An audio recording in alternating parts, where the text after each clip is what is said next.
Welcome to Head to Heart Podcast. I'm your host, Jenny Markham. This bi-weekly podcast is designed to be a safe space to admit what we truly believe in our hearts. We all know the difference between just having biblical knowledge floating around in our heads and actually believing that it's true. Until God's truth makes its way into our hearts, nothing changes. We'll be doing a mix of solo episodes and interviews with friends who have experienced the freedom that comes when head knowledge becomes heart knowledge. We'll talk about overcoming lies in our relationships, mental health struggles, and the way we see ourselves. The truth will set you free so that you can walk every day in the freedom God desires for you. It's time to let go of the pressures, insecurities, and burdens. That's not yours to carry. Thanks for joining us. Welcome back to Head to Heart Podcast. I'm your host, Jenny Markham. If you're listening to this episode, thank you so much for tuning in today. I have a guest here with us, and I'm going to let her introduce herself, but I am so thrilled to be sharing this episode with all of you listeners. So we have Lori Krieg with us today. Lori, why don't you go ahead and introduce yourself? Tell us a little about what you do, who you are, and maybe a fun fact. Oh, thanks so much, Jenny. So nice to meet you and your audience. So glad you guys are here.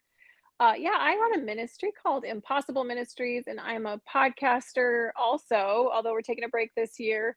And I'm a speaker and I'm a writer, and I'm currently getting my master's at Wheaton and praying about a doctorate. I don't know. That's jury's out on that one. But the mission of our ministry and our podcast and pretty much everything I say and do is to equip the church with a gospel-centered approach to marriage and sexuality. We wrote that mission years ago, and I feel like I just keep learning more and more about each word of it, and it just grows and deepens in my own heart and life. I've been doing that since 2015. I'm married for 13 years. I have 3 little kids who are 7, 6, and 3, and a huge 100-pound Saint Bernard Labradoodle, or Labrador. Poodle. Where'd the Labrador come from? So Saint Bernard Poodle. I know things. I should definitely get that doctorate. And I am, a fun fact is I'm one of 12 kids. So my mom and dad my mom birthed 12 humans who look and sound and act similar to me. And I am the 9th oldest. Wow. That's crazy. I know, right? So when they would talk about the younger kids, did they group you in with the youngest 3 and they're like the babies or the younger ones? Yeah. So it's kind of like, because there's 12, if you divide by 4, there's 3 different families, and pretty much. So the oldest 4 girls, then there's the middle 4, and then I'm technically, birth order books tend to stop at about number 4. Okay.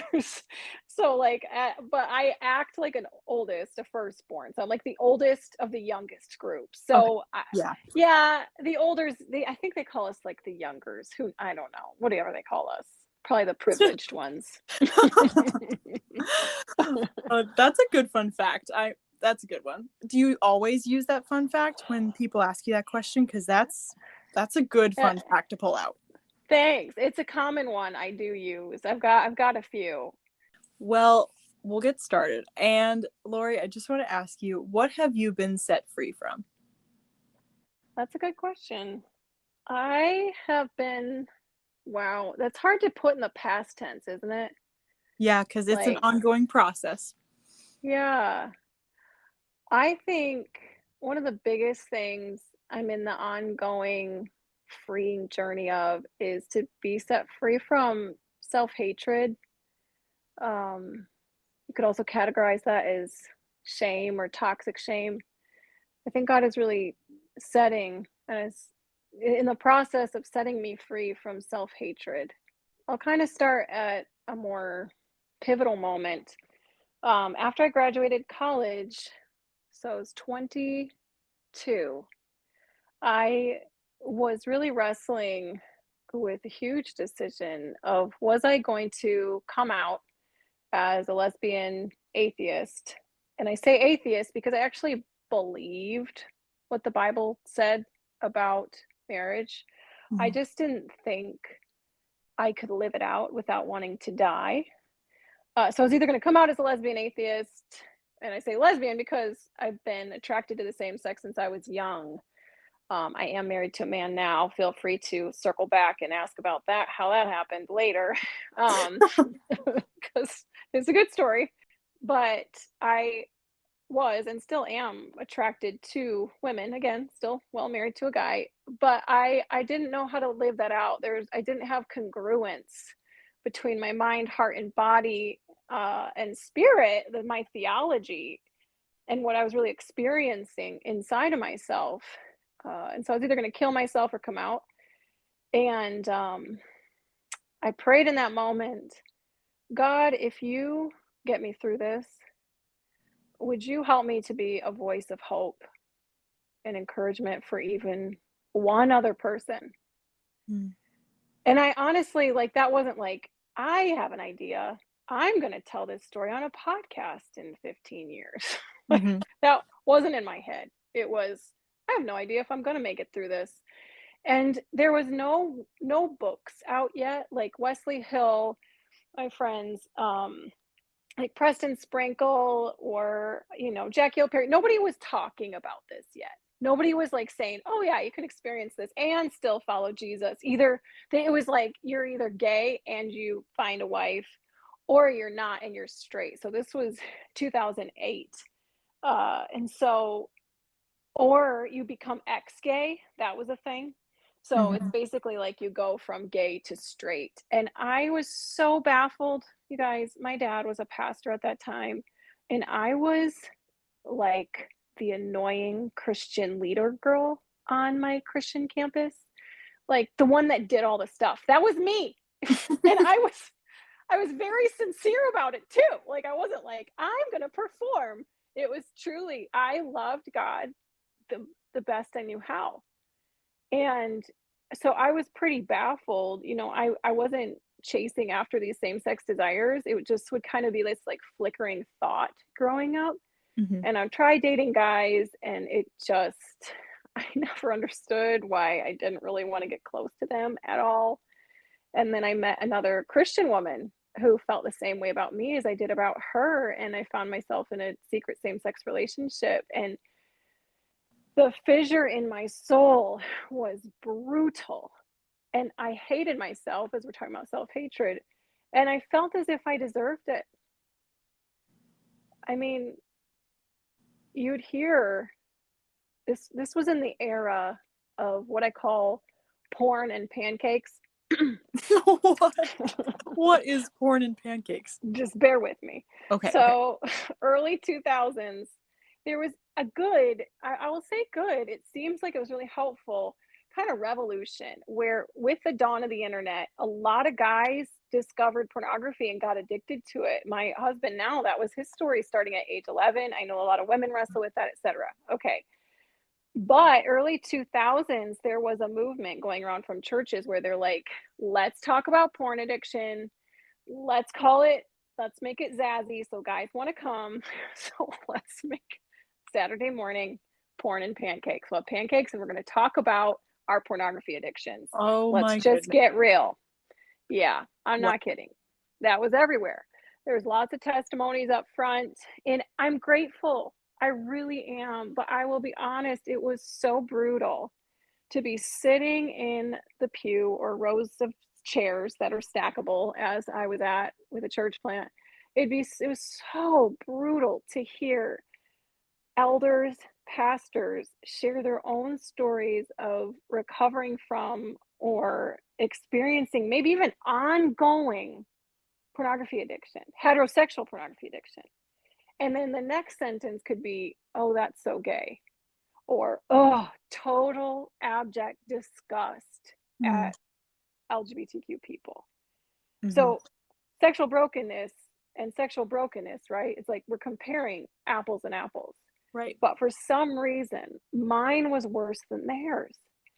And here I was lost and wanting to die, going to church every week, hearing sermons about idolatry and how we need to surrender these things we put before God, and recognizing my girlfriend was this idol that I was unwilling to let go of because, in a lot of ways, she felt like she scratched the itch of my heart.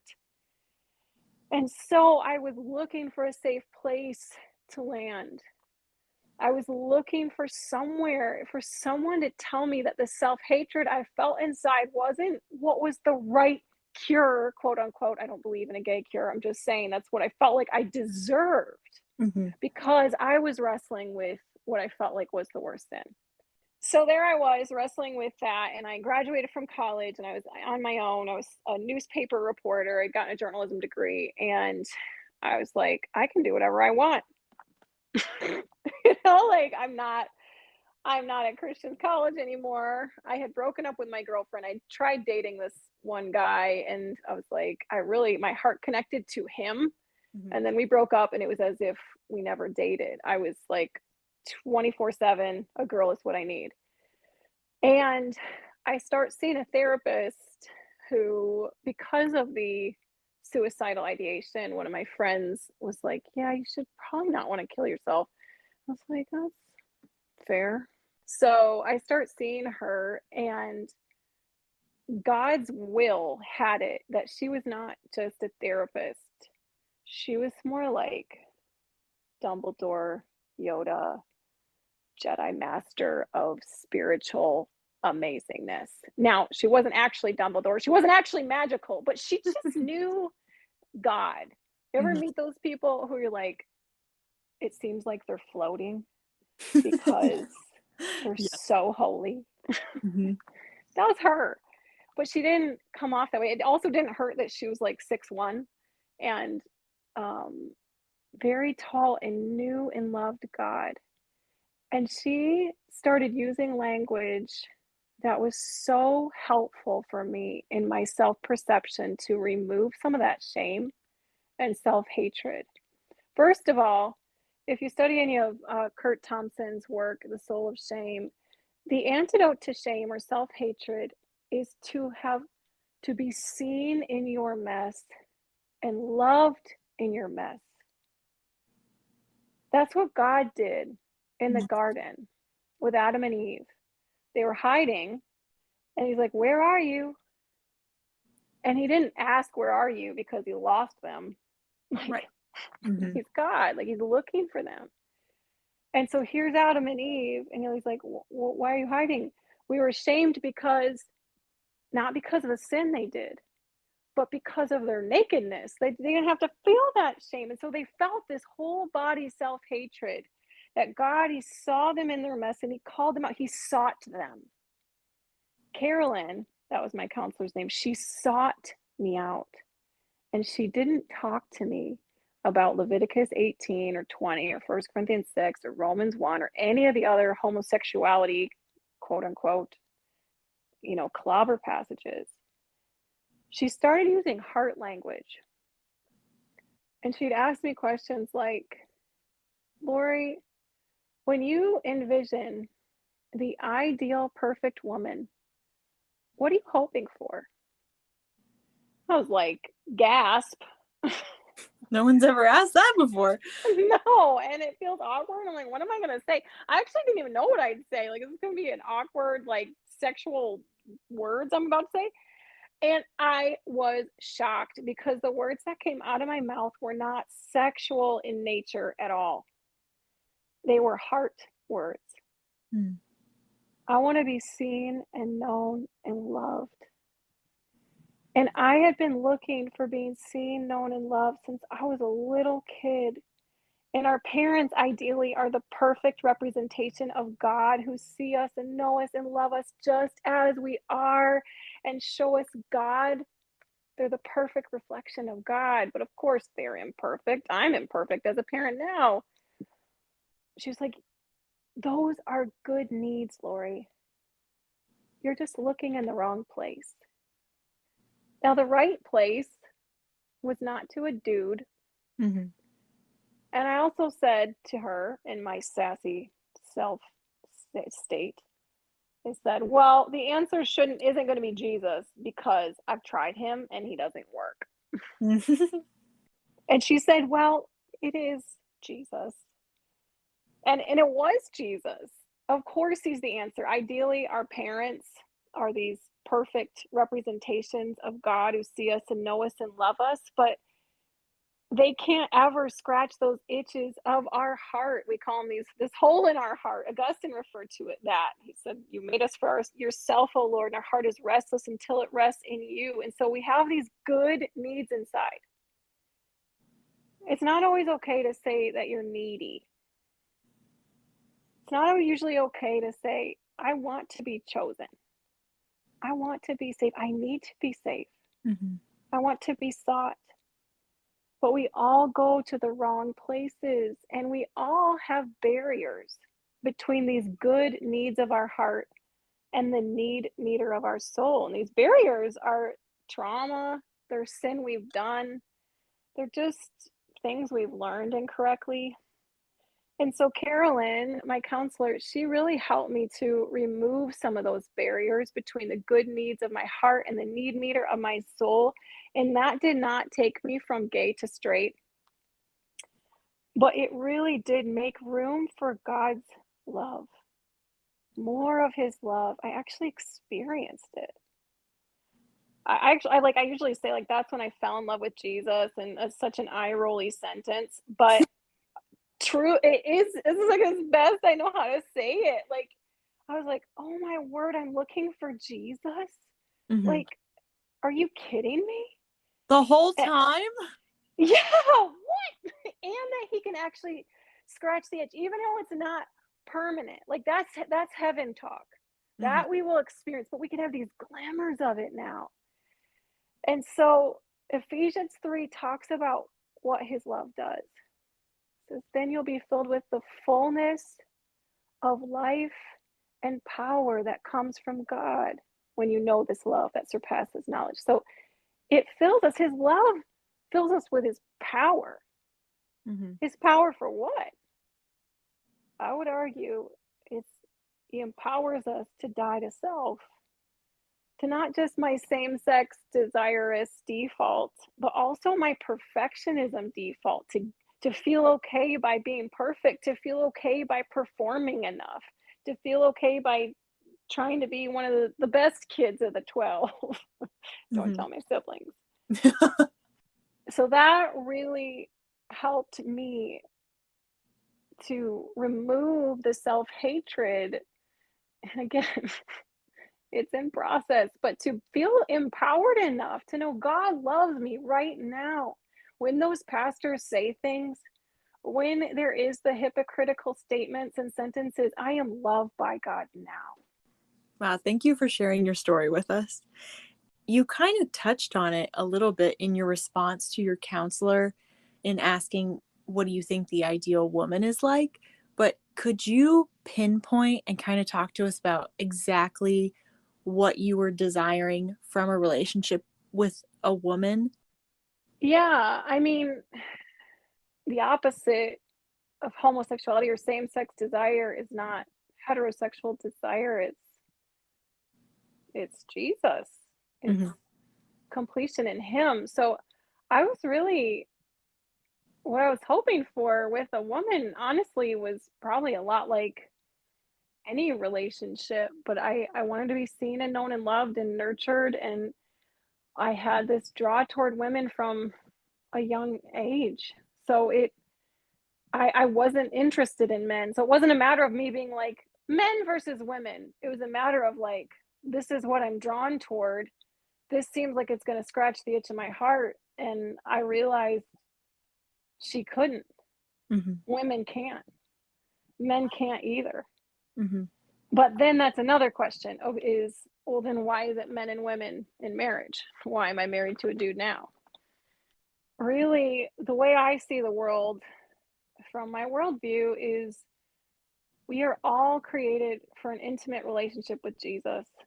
We all have broken sexuality, and some of our defaults are toward the same sex, and we get to surrender those. And some of us who are attracted to the opposite sex is We have to surrender that. And we all need to ask the Lord, Jesus, what do you want with my life? What do you want with my life? It's not, can you help me find my person? It's, what do you got for me, Jesus?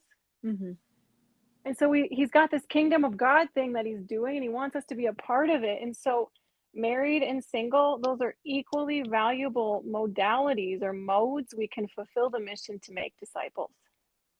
Equally valuable. But then you might be saying, oh, well, I really sense the Lord, the way he wants me, the mode, and this is what I started sensing. That's why I'm married to a guy. The mode that he wants me, Lori, not everyone like me. He could have called me to singleness, but he wants me to fulfill the mission to make disciples as a married woman. And I go, all right, well, then what's marriage? It's not like it's to dudes, duh. It's, well, what is it? Why is it to dudes? Why is it men and women? And this is where the second half of my story comes in, which I won't elaborate on, but you guys can read about it in our book, my husband and my book, Impossible Marriage.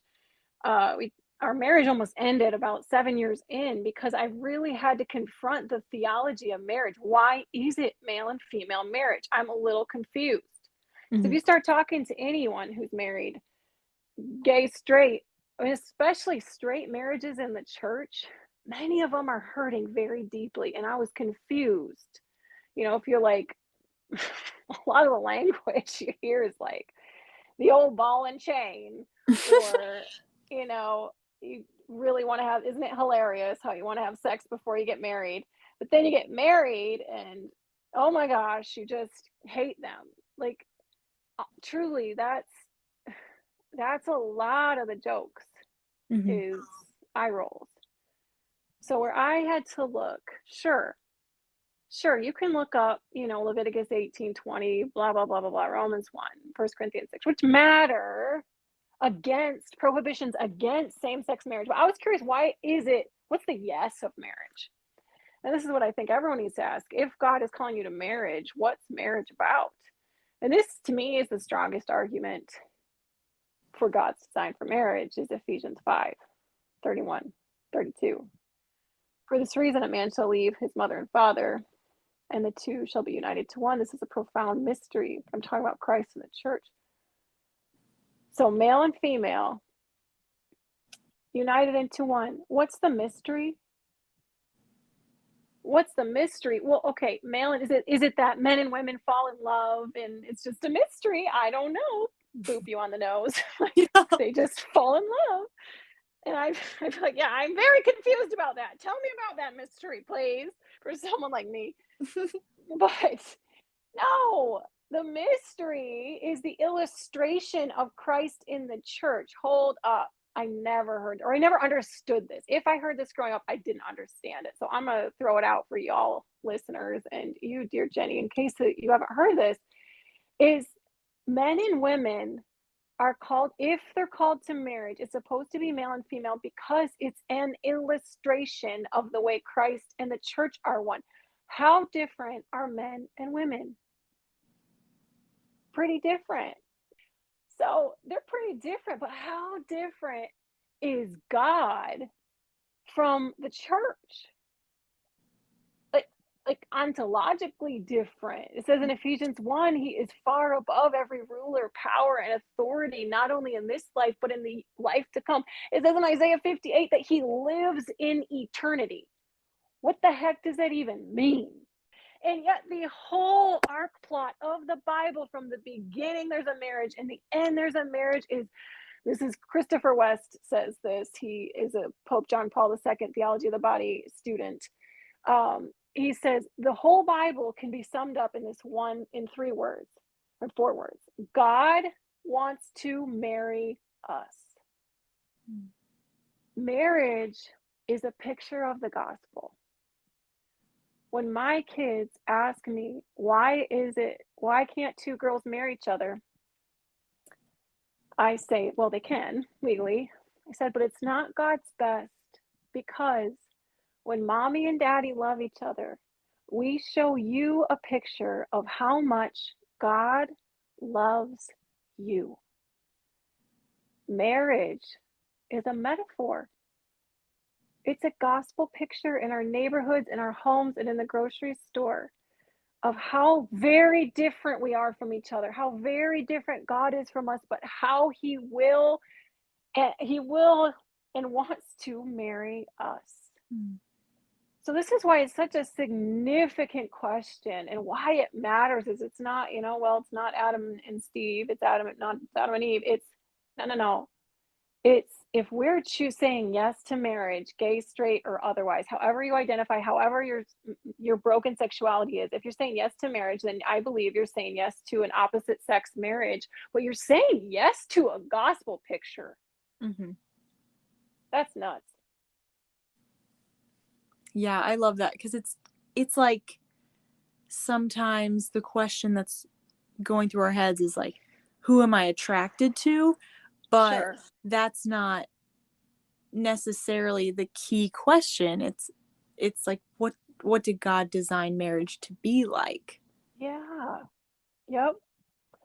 And then those attraction questions can factor in, like they can be a part, but I don't think they should be the primary part. Mm-hmm. It's yeah, we've really lost, I think, a lot of the theological beauty of marriage, in my opinion. Mm-hmm.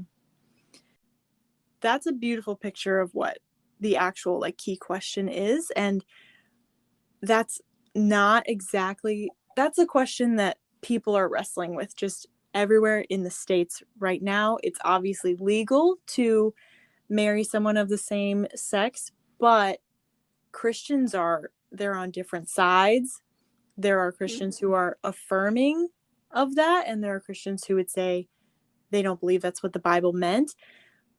But as you just wonderfully put, the design of marriage is to be man and woman, and it's to primarily look to Jesus, whether you're called to be married or single.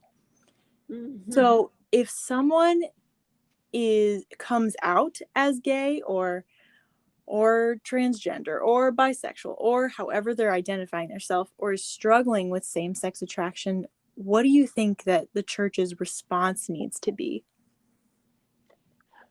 Oh man, nothing but love.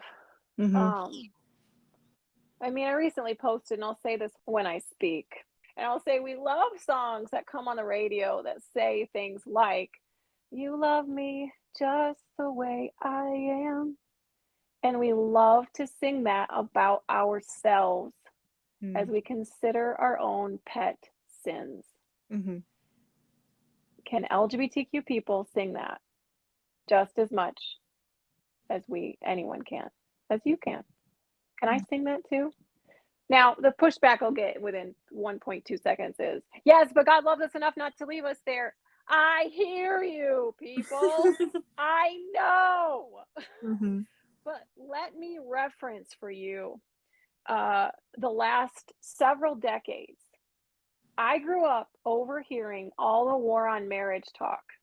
There's a war on marriage. This was during moral majority, 80s and 90s. And if you are younger than 25, you might not have grown up with that, but maybe you did. But it was basically a lot of talk about the quote unquote homosexual agenda is going to destroy America and like murder babies in their cribs. That was the essence of it. Mm-hmm. And I grew up with that as a not straight kid. I heard that on the radio. And do you think I felt safe to share my anything? Absolutely not. Nope. No. And the suicidality rate of LGBTQ kids is 2 to 4 times more likely. And 41% of trans people are more likely to attempt suicide. 41%, like 1 out of 2. That's too much. Yeah. Now, when I share statistics like that, something that grieves my heart and my spirit is there's like a third layer of people's consciousness. I'm not assuming this about your listeners now, but of some people's consciousness, when they hear the suicidality rate, the self-hatred rate, etc., the self-harm, is they think, yeah, well, they're sinners. Don't they deserve it?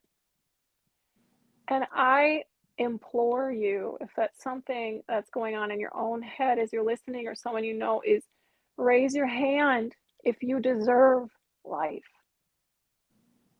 All have sinned and fallen short of the glory of God. And so I would say the first thing we need to do is love people where they are as they are. I wished that I could have at least heard more of the ground is level at the foot of the cross, and that people from the pulpit would share, here's some list of sins, LGBTQ stuff, porn stuff, and really like put it on the same playing field. I actually would have helped me feel safe to name my stuff as sin, but put it on the same playing field as your sin. So love, we love everyone the same. And then when you talk about sin, include it. If you're talking about a sermon, don't not include it, but also don't isolate it. Right. As this is the worst one. It doesn't help me feel safe if you don't say it. It doesn't help me feel safe if you do only say it. I want to hear all the sexual sins. If it's the sexual sin sermon, list them all. Mm-hmm. And so I think that's a huge thing. And then I do a 7-hour talk and a 2-hour talk on how to be safe. But I'll say one other thing is I would encourage you to use the language of the day. And so instead of demanding, people, I use your language. Be missional. If you were to fly to a foreign country and didn't speak their language and you jumped out of the airplane and you screamed, you need to know Jesus. Mm-hmm.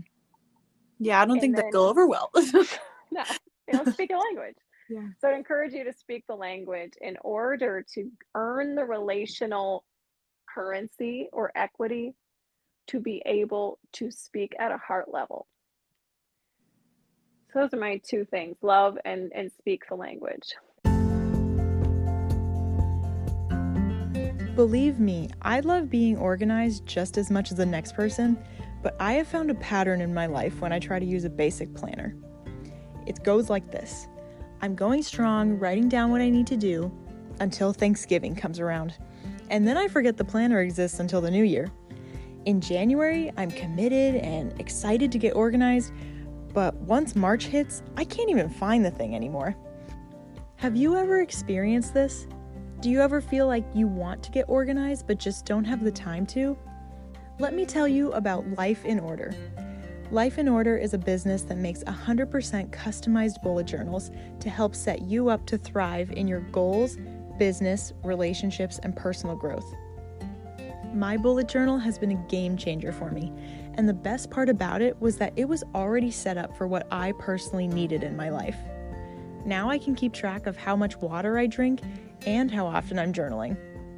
I also requested to put a page in there specifically dedicated to honeybees, because who doesn't need more honeybees in their life?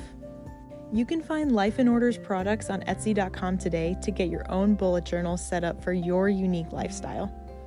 You can also use the code JENNY15, that's JENNY15, to get 15% off your personalized journal today. So I highly encourage you, take initiative to order one, and your future self will personally come back to you of today and thank you.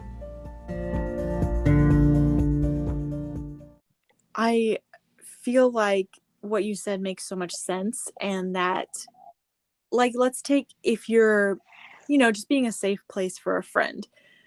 Sometimes, if someone says, well, I'm struggling with making out with my boyfriend too much, or we have bad boundaries, you're probably going to make yourself like available to talk whenever they want. Like, how can we set these boundaries? Yes. Depending on how they're doing. But maybe on the other hand, if they were like, I am attracted to women and I'm a woman, sometimes we feel like we need to prove like that is wrong, but there's no need to shove that in their face right then. That's just not the place for it. Yes, that's so good. I will say, if in doubt, switch it out. If you really have some big issues with LGBTQ stuff, switch it out in your mind. Don't say it out loud. For a sin you can more easily understand and empathize with. So what if this woman was sleeping with her boyfriend? How would I talk with her? Oh, like a normal person. Yeah. A lot of my talks, I'm like, I say that like at least 5 or 6 times. I'm like, just be a normal human. Just talk. Ask a question. Yeah. Yeah, that's so good. So let's say there are people listening who are in that same boat as you were when you were 22, and they're just like, what advice would you give them if you were talking to, let's say, yourself as a 22-year-old coming out of college? Yeah. What advice would I give her? Oh my word. I'd probably just sit with her and just cry for a while at how misunderstood she feels and is, and how lonely and isolating this space is. And then I would say, you know what? A lot of people do really stink at this conversation. You're not wrong. Mm-hmm. And I really want to try and be a safe place for you. Will you please help teach me and tell me if I say something wrong? And will you help me to hear you? I was dying, almost literally, for just someone to hear me and to just put all the questions on the table and sort through it. I didn't want to argue, I wanted to think. And people were so uptight and anxious. They were unwilling to pause their truth swords, daggers, Mm-hmm. to just hear me. So I would really listen, which there's a Harvard study that says if you simply listen to people who are in completely opposite ends of you in on your belief set, I think it decreases anxiety and helps them to actually come to even your side a little bit more by like 46%. It's only 40, maybe 41, 46. Just listening. Wow. Just calms them down. Instead of being like, I love you, but Mm-hmm. I don't you know it's like you were saying, just be normal. So I think empathy sitting next to, and then, all right, let's throw it on the table. Let's look at this together. What do you think about this? Oh, that's beautiful. So, Lori, if people listening want to do more research or dive into the word themselves, are there any resources that you would recommend about this topic, any aspect of it, to our Yeah. listeners? Yeah, I think a good starting point is centerforfaith.com. Uh, that's my friend, Dr.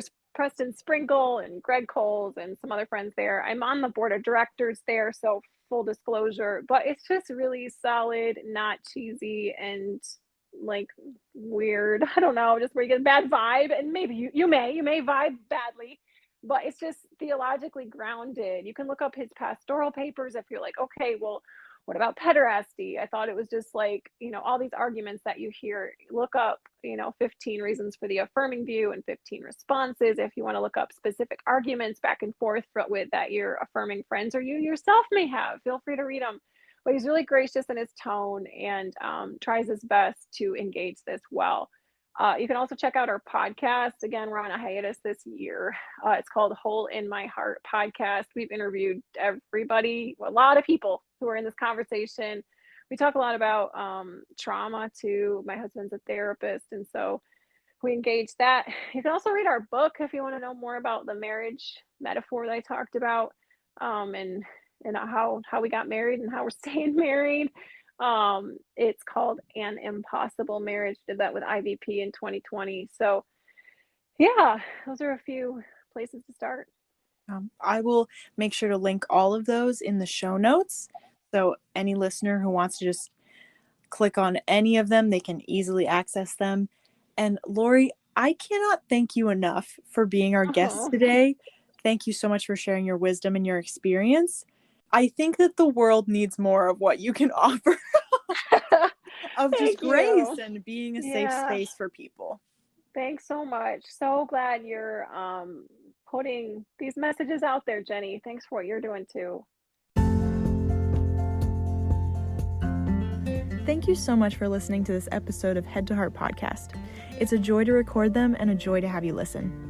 If you have any topics in mind you'd like us to cover, go ahead and send us a message on Instagram. The handle is headtoheart_podcast. Make sure you subscribe as a way of making sure you never miss an episode.